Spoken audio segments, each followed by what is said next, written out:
안녕하십니까. 동꿈TV 세상 톱퍼보기 네 번째 시간입니다. 이 코로나 팬데믹 이후로 세계 경제가 큰 변화가 일어나고 있습니다. 그 안에서 우리 한국 사회도 한국 기업들도 많은 변화들이 일어나고 있는데, 이러한 변화 속에서 우리 그리스도인들이 어떻게 살아가야 하고 그 안에서 그 변화 속에서 우리는 어떻게 신앙을 지켜가야 하는지를 들어보려고 하고요. 그리고 두 번째는 우리 크리스찬들도 요즘에 많은 주식에 대해서 관심을 갖고 있습니다. 주식 투자에 대해서 어떻게 생각하고 있는지, 우리가 어떻게 바라봐야 하고 무엇을 우리가 주의해야 되는지 우리 전문가를 통해서 한번 들어보는 그런 시간을 가져보려고 합니다. 안녕하십니까?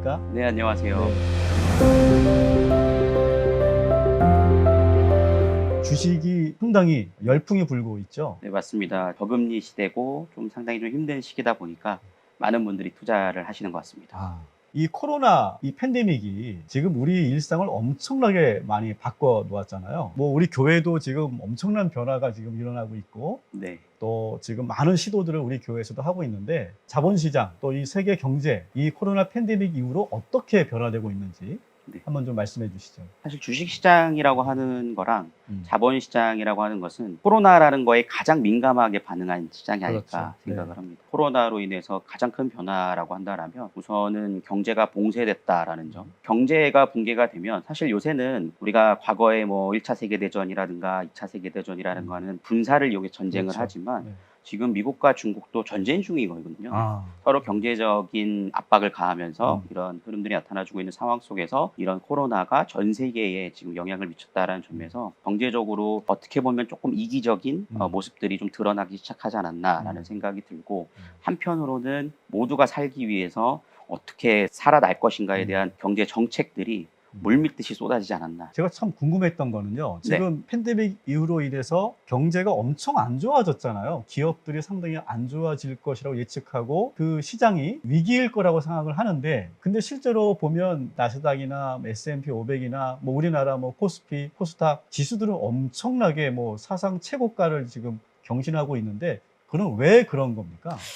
맞아요. 일반적으로 생각을 할 때는 내가 가게를 하고 있다라고 네. 한다면 코로나 때문에 너무 힘들어서 그렇죠. 경제적으로 힘들다라고 느끼는데, 네. 주식시장은 화랑으로 갔거든요. 근데 이거에 대해서 오해가 있으셔서는 안 될 것 같아요. 이 주식이라고 하는 것은 돈의 가치를 평가하는 기준이거든요. 그러다 보니까는 돈의 값어치가 떨어지기 시작하면서 가격이 올랐다라고 얘기를 해볼 수 있는데요. 경제를 부양하는 데는 두 가지 방법이 크게 있어요. 첫 번째로는 재정 정책이라고 볼 수 있겠고요. 두 번째는 통화 정책이라고 볼 수 있거든요. 재정 정책이라고 하는 것은 정부 주도하에 부양책을 펼치는 것을 재정 정책이라고 하는데요. 예를 들어서 우리나라 같은 경우에는 추경 예산을 편성을 한다던가 뭐 긴급 자금을 투입한다던가 이런 현상들이 재정 정책에 의한 경기 부양책이다라고 볼 수 있겠고요. 그다음에 통화 정책이라고 하는 것은 이제 금리를 조절하면서 돈의 값어치를 만들어내고 그다음에 유동성을 늘리느냐 줄이느냐에 대한 부분들을 책정하는 거거든요. 이 통화 정책은 중앙은행에서 이제 전담을 합니다. 그래서 미국 같은 경우에는 뭐 페드의 양적 완화가 이루어졌다라는 얘기도 들어보셨을 거고, 그다음에 금리를 이제 제로 금리 수준까지 내렸다라고 하지 않습니까? 근데 경기가 갑자기 이제 안 좋아지다 보니까 각국의 중앙 정부나 각국의 중앙은행이나 모두가 시장에 돈을 풀기 시작한 거죠. 그러니까 돈을 풀기 시작하면 돈의 유동성이 증가하기 시작합니다. 그러면은 재화 가치 자체가 늘어나지 않은 상태에서 시장에 돈이 풍부해지기 시작하면 이 돈이 흘러갈 곳이 없는 거죠.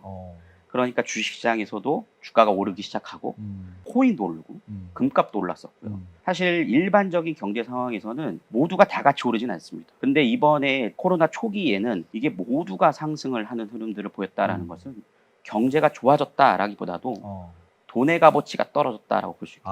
돈의 값어치가 떨어졌다. 그렇죠. 사실은 전통적으로 본다면 기업의 상황과 네. 주식시장이 거의 같이 갔던 그런 시기가 이제 전통적인 어떤 시기였을 텐데, 네. 지금은 완전히 역전이 되고 경제 상황은 안 좋아지면서 주식시장만 지금 고도 행진을 하고 있는 모순적인 상황이라고 볼 수 있는 건가요?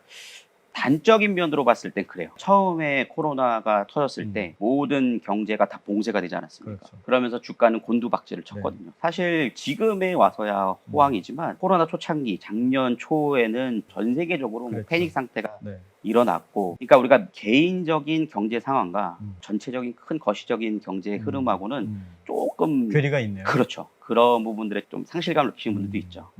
자, 이런 상황에서 우리 개인들은 어떻게 대처하고 어떻게 우리가 살아가야 될지 한번 좀 지혜를 좀 저희들에게 주신다면 어떤 제안을 좀 해주시겠습니까? 사실 과거에 IMF 이전의 흐름들을 보면 예금금리가 13%였어요. IMF가 터짐으로써 경기가 어려우니까 금리가 낮아졌다 해서 13%에서 12%를 내렸다라는 기사가 98년도에 나와 야, 있더라고요. 그때 저금했으면 뭐 엄청났겠네요. 그렇죠. 그때는 그러니까 부모님 세대에서 저축해야 부자 될 수 맞아, 있다라는 그런 말이 있었죠. 얘기를 네. 하죠. 네. 근데 지금은 사실 1년 예금금리가 1%가 쉽지 않습니다. 왜냐하면 기준금리를 모두가 경제를 살리기 위해서 미국은 거의 제로금리 수준까지 내려놨고 우리나라도 0.5%까지 내려놨거든요. 그러니까 그 기준금리를 기준으로 해서 예금금리가 책정이 되다 보니까 물가가 2%만 상승을 해주고 예금금리가 1%면 내 지갑에 있는 돈은 그냥 없어지는 거죠. 실물적으로 그렇죠. 냈을 수 있는 돈은 줄어들기 맞습니다. 때문에. 네. 그렇기 때문에 자본주의 사회에서 살아가는 입장에서는 음. 내가 어느 정도의 리스크를 감내하는 부분들을 생각하면서 투자를 하는 것이 지금 현재 트렌드에 맞게 내가 경제 활동을 해나가는 전략이 가장 중요하지 않을까 싶은 생각이 듭니다.